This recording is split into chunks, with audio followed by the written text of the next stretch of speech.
Hello साथियों, मैं विकास स्वागत करता हूं आपके अपने यूट्यूब चैनल विकास एकेडमी पर। इस वीडियो में आज हम डिस्कस करने वाले हैं 7 फरवरी से 10 फरवरी तक आए हुए सभी एनटीपीसी प्रश्नों की। तो इस वीडियो में लगभग 100 प्रश्नों को लिया गया है जो 7 फरवरी से 10 फरवरी तक एनटीपीसी परीक्षा में पूछे गए हैं। तो जिनका भी अभी तक एनटीपीसी का एग्ज़ाम नहीं हुआ है उनके लिए अति महत्वपूर्ण है, और जो लोग भी अदर एग्ज़ाम्स की तैयारी कर रहे हैं उनके लिए भी अति महत्वपूर्ण है। तो चलते हैं पहले क्वेश्चन की तरफ। पहला क्वेश्चन है, भारतीय राष्ट्रीय कांग्रेस के पहले महासचिव कौन थे? तो इस प्रश्न का सही आंसर है एओ ह्यूम। एओ ह्यूम भारतीय राष्ट्रीय कांग्रेस के पहले महासचिव थे। दूसरा क्वेश्चन है, डीआरडीओ की स्थापना कब हुई थी? तो डीआरडीओ की स्थापना हुई थी 1958 में। बात करें डीआरडीओ की, तो डीआरडीओ का फुल फॉर्म होता है defence research and development organisation. अगला क्वेश्चन है, सबसे लंबा संविधान किस देश का है? तो सबसे लंबा जो संविधान है वो भारत देश का है। बात करें भारत का संविधान कब लागू हुआ था? 26 जनवरी 1950 को भारत का संविधान लागू हुआ था। अगले क्वेश्चन पर चलते हैं, संवाद कौमुदी किसने लिखी है? तो इस प्रश्न का सही आंसर है राजा राम मोहन राय ने। अगला प्रश्न है, 2019 में किस भारतीय को पाकिस्तान ने अपने क्षेत्र में पकड़ लिया था? तो अभिनंदन को पाकिस्तान ने पकड़ लिया था, तो बहुत ही चर्चा में रहे थे। अगला प्रश्न है, राष्ट्रीय विज्ञान अकादमी की स्थापना कब हुई थी? तो 7 जनवरी 1985 को राष्ट्रीय विज्ञान अकादमी की स्थापना हुई थी। अगला प्रश्न है, संविधान कब अंगीकृत किया गया था? तो संविधान अंगीकृत कब किया गया था? 26 नवंबर 1949 को। और संविधान लागू कब किया गया था? 26 जनवरी 1950 को। सभी लोग याद रखेंगे। पूछा जाए संविधान किन के द्वारा लिखा गया था? तो रास बिहारी रायजादा द्वारा लिखा गया था। 2020 में आईपीएल का कौन सा संस्करण खेला गया था? तो 2020 में जो आईपीएल हुए थे वो 13वां संस्करण था। अगला प्रश्न है, पीडीएफ का फुल फॉर्म क्या होता है? तो पीडीएफ का फुल फॉर्म होता है पोर्टेबल डॉक्यूमेंट फॉर्मेट। अगला प्रश्न है, हमारे शरीर में विली कहाँ पाई जाती है? तो विली की बात करें तो हमारे शरीर में छोटी आंत में पाई जाती है। अगले प्रश्न पर चलते हैं। अगला प्रश्न है, संसद की बैठक किस अनुच्छेद के तहत बुलाई जाती है? तो इस प्रश्न का सही आंसर है अनुच्छेद 108। बात करें संसद कौन से अनुच्छेद में है? संसद की बात करें तो संसद है 79 में। 79 अनुच्छेद में संसद का वर्णन है। ट्रैक याद करवाई थी सरला। सरला से संसद, राज्यसभा और लोकसभा 79, 80 और 81, ये आपकी ट्रैक है, सभी लोग याद रखेंगे। अगला प्रश्न है, अरब सागर की रानी किसे कहा जाता है? तो अरब सागर की रानी की बात करें तो कोची को अरब सागर की रानी कहा जाता है। अगला प्रश्न है, संयुक्त राष्ट्र में कितने स्थायी और अस्थायी सदस्य होते हैं? तो 10 अस्थायी और 5 स्थायी सदस्य होते हैं यूएनओ में।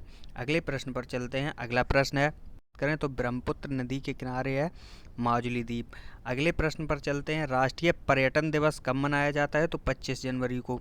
25 जनवरी को मतदाता दिवस भी मनाया जाता है, सब लोग याद रखेंगे 25 जनवरी राष्ट्रीय पर्यटन दिवस। अगले प्रश्न पर चलते हैं, एनिएक कंप्यूटर किसने बनाया था? तो मूर स्कूल ऑफ इलेक्ट्रिकल इंजीनियरिंग ने एनिएक कंप्यूटर का निर्माण किया था। अगले प्रश्न पर चलते हैं, विक्रमशिला विश्वविद्यालय की स्थापना किसने की थी? तो विक्रमशिला विश्वविद्यालय की स्थापना पाल वंश के शासक धर्मपाल ने की थी। अगले प्रश्न पर चलते हैं, विश्व बैंक की स्थापना कब हुई थी? तो विश्व बैंक की बात करें तो विश्व बैंक की स्थापना विश्व युद्ध के बाद हुई थी। अगले प्रश्न पर अगर बात करें विश्व बैंक का मुख्यालय कहाँ है? तो विश्व बैंक का मुख्यालय वाशिंगटन डीसी में है, सभी लोग याद रखेंगे। अगले प्रश्न पर चलते हैं, 1 MB में कितने KB होते हैं? तो 1024 KB होते हैं 1 MB में। अगला प्रश्न है, असहयोग आंदोलन कब शुरू हुआ था? असहयोग आंदोलन की बात करें तो 1920 में असहयोग आंदोलन शुरू हुआ था। यहाँ पे क्वेश्चन था आपका, ब्रह्म समाज की स्थापना कहाँ पर हुई थी? तो ब्रह्म समाज की स्थापना की बात करें तो कलकत्ता में हुई थी। अगला प्रश्न है, गेटवे ऑफ इंडिया का निर्माण किसके आने पर करवाया गया था? तो गेटवे ऑफ इंडिया की बात करें तो जॉर्ज पंचम और महारानी मैरी के मुंबई आने पर गेटवे ऑफ इंडिया का निर्माण करवाया गया था। गेटवे ऑफ इंडिया की बात करें तो मुंबई में स्थित है। इंडिया गेट की बात करें तो न्यू दिल्ली में स्थित है। अगले प्रश्न पर चलते हैं, 1983 1983 के क्रिकेट विश्व कप में भारतीय कप्तान कौन थे? तो कपिल देव थे। अगला प्रश्न है मधुबनी पेंटिंग कहाँ से है? तो मधुबनी पेंटिंग का संबंध बिहार से है। बात करें मधुबनी पेंटिंग तो इसमें चावलों को पीस कर रंग बनाया जाता है, चावलों को पीसकर घोल बनाया जाता है, जिससे मधुबनी पेंटिंग की जाती है। बहुत ही प्रसिद्ध पेंटिंग है ये और आए दिन क्वेश्चन आता रहता है। अगले प्रश्न पर चलते हैं। झांसी की रानी की मृत्यु कब हुई थी? 1858 में। ये प्रश्न भी एनटीपीसी में आया है। अगला प्रश्न है एटीएम की फुल फॉर्म क्या होती है? तो एटीएम की फुल फॉर्म की बात करें तो automated teller machine. Automated teller machine ATM की फुल फॉर्म होती है। अगला प्रश्न है ईवीएम की फुल फॉर्म क्या है? ईवीएम की बात करें तो ईवीएम की फुल फॉर्म होती है इलेक्ट्रॉनिक वोटिंग मशीन। अगला प्रश्न है 1853 में रेल कहाँ से कहाँ तक चली थी? तो मुंबई से ठाणे तक 34 किलोमीटर ट्रेन चली थी मुंबई से ठाणे 1853 में। अगला प्रश्न है पवन चक्की किस सिद्धांत पर कार्य करती है? तो पवन चक्की की बात करें तो वायु ऊर्जा से यांत्रिक ऊर्जा से विद्युत ऊर्जा में परिवर्तन पर पवन चक्की कार्य करती है। अगला प्रश्न है ऑक्सीकरण क्या है? ऑक्सीकरण की बात करें तो अभिक्रियाएं जिनमें तत्व या यौगिक से ऑक्सीजन का संयोजन होता है ऑक्सीकरण कहलाती हैं। अगला प्रश्न है आपका 2019 विशेष ओलंपिक कहाँ हुआ था? तो 2000 विशेष ओलंपिक की बात करें तो आबू धाबी और दुबई में।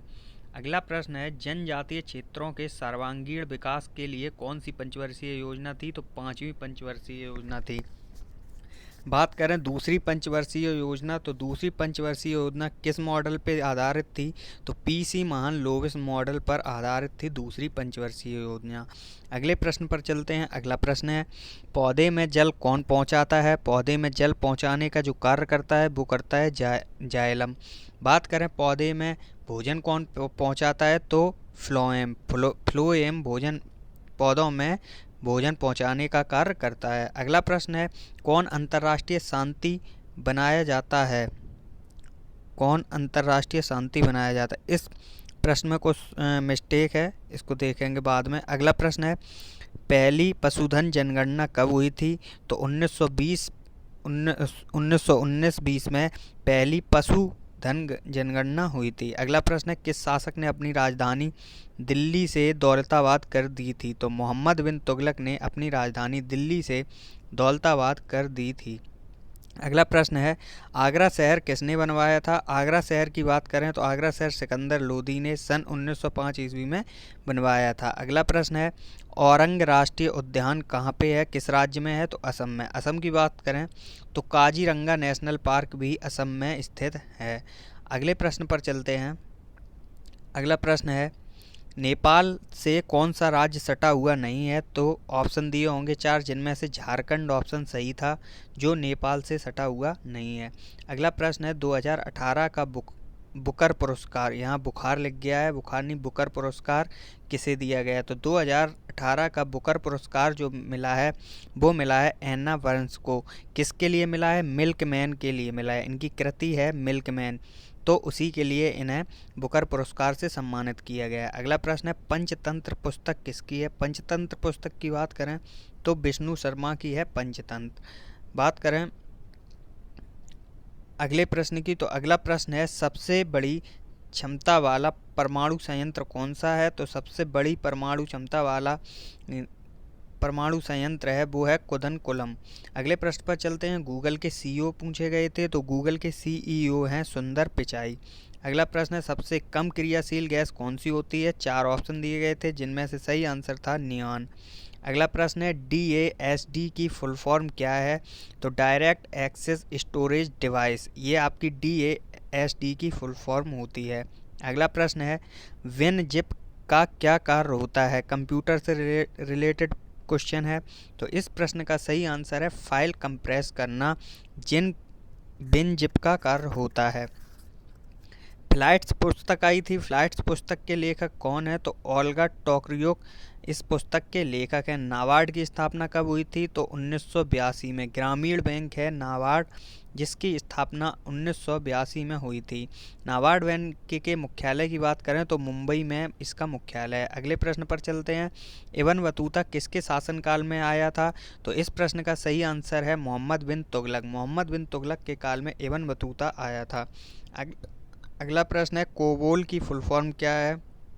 कंप्यूटर भाषा होती है कोबोल, तो इसकी जो फुल फॉर्म पूछी गई थी, इसकी फुल फॉर्म है कॉमन बिजनेस ओरिएंटेड लैंग्वेज। अगला प्रश्न है, भारतीय संविधान कब लागू हुआ था? 26 जनवरी 1950 को भारतीय संविधान लागू हुआ था। संविधान से एक क्वेश्चन प्रत्येक शिफ्ट में जरूर आ रहा है, तो संविधान से संबंधित जितने भी इम्पोर्टेंट फैक्ट हैं उनको याद करके जाएंगे पेपर में। और पद्म पुरस्कार से भी क्वेश्चन आ रहा है, तो पद्म पुरस्कार से भी क्वेश्चन, पद्म पुरस्कार 2021 से भी क्वेश्चन देख के जाएंगे। अगर किसी ने भी पद्म पुरस्कार नहीं देखा है तो ऊपर आई बटन से पद्म पुरस्कार देख सकता है। अगले प्रश्न पर चलते हैं। अगला प्रश्न है, देहिंग पटकाई वन्यजीव अभ्यारण्य कहाँ पे है? तो असम में है। अगला प्रश्न है, शोषण के विरुद्ध अधिकार किस अनुच्छेद में है? तो अनुच्छेद 23 और 24 में है। अनुच्छेद 23 और 24 में है शोषण के विरुद्ध अधिकार। बात करें अनुच्छेद 19 में, तो अनुच्छेद 19 में क्या है? इस प्रश्न का सभी लोग आंसर कमेंट बॉक्स में देंगे कि अनुच्छेद 19 में क्या है। अगले प्रश्न पर चलते हैं। गेटवे ऑफ इंडिया के वास्तुकार कौन थे? तो गेटवे ऑफ इंडिया के जो वास्तुकार थे वो आपके जॉर्ज विवेट थे। इस प्रश्न का सही आंसर है जॉर्ज विवेट। अगले प्रश्न पर चलते हैं। अगला प्रश्न है, हैदराबाद का अंतिम निजाम कौन था? हैदराबाद के अंतिम निजाम की बात करें तो उस्मान अली खान। अगला प्रश्न है, बार्क की स्थापना किसने की थी? तो होमी जहांगीर भाभा ने बार्क की स्थापना की थी। अगले प्रश्न पर चलते हैं। पहला गोलमेज सम्मेलन के समय ब्रिटेन के प्रधानमंत्री कौन थे? तो पहले गोलमेज सम्मेलन के समय ब्रिटेन के प्रधानमंत्री थे रैमजे मैकडोनाल्ड। अगले प्रश्न पर चलते हैं। अम्ल और लवण को मिलाने से कौन विलयन बनता है? तो उदासीन बनता है। अगर अम्ल और लवण को मिलाया जाए तो आपका उदासीन विलयन बनेगा। पत्तियों का हरा रंग क्यों होता है? सभी को पता है, पत्तियों का हरा रंग क्लोरोफिल के कारण होता है। अगला प्रश्न है, यहाँ से एक बहुत ही इम्पोर्टेंट क्वेश्चन बनता है कि क्लोरोफिल का मुख्य घटक क्या होता है? तो मैग्नीशियम। मैग्नीशियम क्लोरोफिल का मुख्य घटक होता है। अगले प्रश्न पर चलते हैं। भीमबेटका गुफाएं किसके लिए प्रसिद्ध हैं? तो भीमबेटका गुफाएं की बात करें तो यह आदिमानव द्वारा बनाए गए शैल चित्रों और शैलाश्रयों के लिए प्रसिद्ध है। अगले प्रश्न पर चलते हैं। मंगलयान के बाद इसरो कौन सा मिशन लॉन्च करेगा? तो वीनस ग्रह, शुक्र ग्रह जिसका नाम है, ये मिशन लॉन्च करेगा। अगले प्रश्न पर चलते हैं। अगला प्रश्न है, एजेंडा 21। एजेंडा 21 से रिलेटेड क्वेश्चन आया था, तो इसके मुख्य फैक्ट को जानेंगे। तो एजेंडा 21 को ही पृथ्वी सम्मेलन के नाम से जाना जाता है। यह 1992 में संयुक्त राष्ट्र संघ का पर्यावरण एवं विकास के मुद्दे पर केंद्रित एक सम्मेलन ब्राज़ील के रियो डी जेनेरियो में हुआ था। इसमें सभी राष्ट्रों ने निवेदन किया कि प्राकृतिक संतुलन को बनाए रखने के लिए पर्यावरण के प्रदूषण को रोकने और सतत विकास का रास्ता अपनाएं। ये आपका था एजेंडा 21। तो क्वेश्चन कहाँ से बनता है? क्वेश्चन बनता है एजेंडा 21। एजेंडा 21 किससे संबंधित था? तो पृथ्वी सम्मेलन से संबंधित था। कब हुआ था? ये 1992 में हुआ था। अगले प्रश्न पर चलते हैं। अगला प्रश्न है आपका, कालबेलिया नृत्य किस राज्य से संबंधित है? कालबेलिया नृत्य की बात करें तो ये आपका राजस्थान से संबंधित है। अगला प्रश्न है, अग्नि 2 क्या है? अग्नि 2 की बात करें तो अग्नि 2 सतह से सतह पर मार करने वाली मिसाइल है। अगला प्रश्न है, अंतर्राष्ट्रीय ओलंपिक समिति का व्यक्तिगत सदस्य किसे बनाया गया है? तो नीता अंबानी को बनाया गया है। अगला प्रश्न है, 2019 में वित्त मंत्री कौन बने हैं? निर्मला सीतारमण 2019 में वित्त मंत्री बने हैं। अगला प्रश्न है,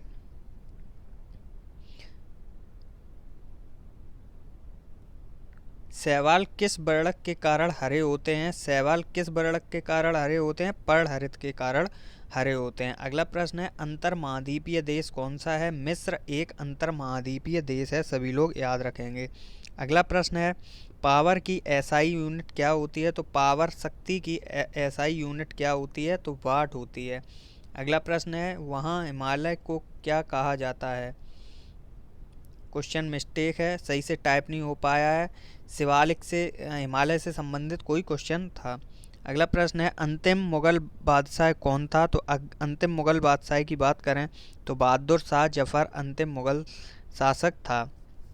अगला प्रश्न है, फोर्ब्स के मुताबिक 2019 में सर्वाधिक कमाई करने वाली महिला एथलीट कौन बनी है? तो पीवी सिंधु फोर्ब्स के मुताबिक 2019 में सबसे ज़्यादा कमाई करने वाली महिला एथलीट बनी है। सभी लोग याद रखेंगे। अगला प्रश्न है, हॉकी किस पड़ोसी देश का राष्ट्रीय खेल है? तो हॉकी की बात करें तो हॉकी पाकिस्तान का राष्ट्रीय खेल है। भारत की पहली इंजन रहित ट्रेन कौन सी थी? तो ट्रेन 18 भारत की पहली इंजन रहित ट्रेन थी। अगला प्रश्न है, बीआर का फुल फॉर्म क्या है? बीआर की बात करें तो वर्चुअल रियलिटी बीआर का फुल फॉर्म है। और इस वीडियो का अंतिम क्वेश्चन है, स्वयं कार्यक्रम क्या है? स्वयं कार्यक्रम की बात करें तो study webs of active learning for young aspiring minds. इस कार्यक्रम का उद्देश्य देश में सभी शिक्षार्थियों को सर्वोत्तम शिक्षा देना है। अगर वीडियो अच्छा लगा हो तो वीडियो को लाइक करें, चैनल को सब्सक्राइब करें और कमेंट बॉक्स में आंसर अवश्य दें कि अनुच्छेद 19 किससे संबंधित है। इस क्वेश्चन का आंसर कमेंट बॉक्स में अवश्य दें। और इस वीडियो की पीडीएफ पाने के लिए टेलीग्राम लिंक से जुड़ें। टेलीग्राम का लिंक कमेंट बॉक्स में मिल जाएगा। वीडियो को अंत तक देखने के लिए धन्यवाद। सत श्री अकाल, जय हिंद।